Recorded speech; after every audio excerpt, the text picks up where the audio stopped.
And to be clear, it's not like my mom just wanted her legs cut off, obviously. She got the sugar.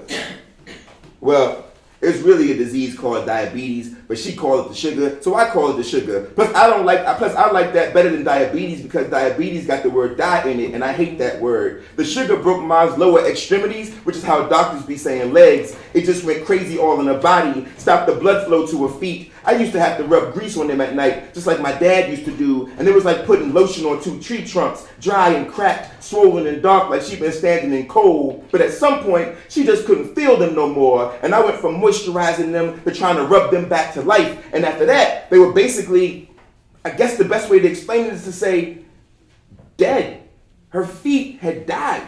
Like I said, I hate that word, but ain't no other way to say it. And I guess death can travel, can spread like a fire in the body. So the doctors had to go ahead and cut her legs off. They call it amputate, which for some reason makes me think of something growing, not something being chopped just above the knee to keep my mom from dying. There, like I want to know about you as a writer. Why do you write, and when did you start writing? So I didn't. It's a tricky story. I mean, I wasn't a reader. Right. I didn't start reading sort of novels until I was 17 and a half, almost 18 years old, before I read a novel. And the reason why is, as I'm sure many of you may remember, if you grew up in the 80s.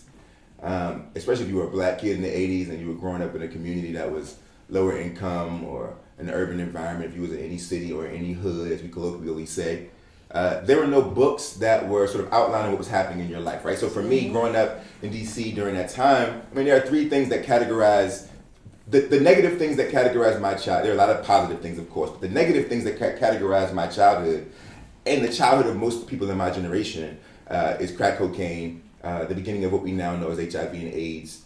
And then from those things, there was a positive thing, right? Which is hip-hop music, right? Which was a direct answer to those things. And so I look back from like 1980 to like 1998, 99 before, let's say, Coldest Winter Ever, right? So like before then, there's no real story like documenting that era for teenagers who were living it. It's a strange thing. There's no book I can hold up to say like, yo, this is what it meant to be a black kid in the 1990s or in the 1980s. My mom's got those books. My dad. Now we had Walter, right? We had Walter, right. And Scorpions was probably Walter's the closest book to that. I think Scorpions was, because the rest of Walter's books, for the most part, are rooted in the 70s, right? So still a bit too far removed. They worked, but they were a bit removed, right. And so it took me a while to grab a hold. But what I did love was rap music. Queen Latifa was my hero. Like yes. I idolized Queen Latifa, and I tell kids all the time I wanted to be Queen Latifa. Like I thought that I thought that was as good. UNITY was like a Negro spiritual. It was like a Negro spiritual to me. You know what I'm saying?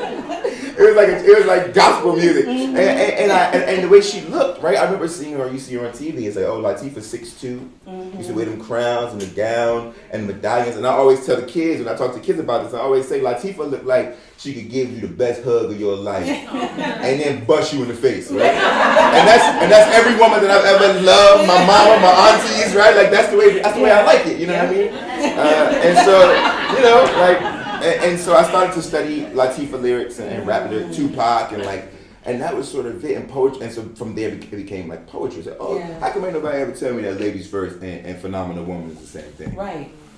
Right? Like, and creating these connections. And so that was it. I fell in love with poetry, and I decided that that's what I was going to do. I was going to grow up and be, you know, this hybrid between Langston Hughes and Queen Latifah. Maddie was only 4 at the time, and ever since she was born, I've been helping out with the best I could with her. But with Mom losing her legs, helping out became straight up taken care of. I'm talking about keeping lists in my head of things I had to take care of, like to do, make sure Maddie gets up for school, to do, make sure Maddie got breakfast, to do, make sure her backpack is packed and organized, to do everything. I still keep a list in my brain. Plus, Momly can't do black hair for nothing.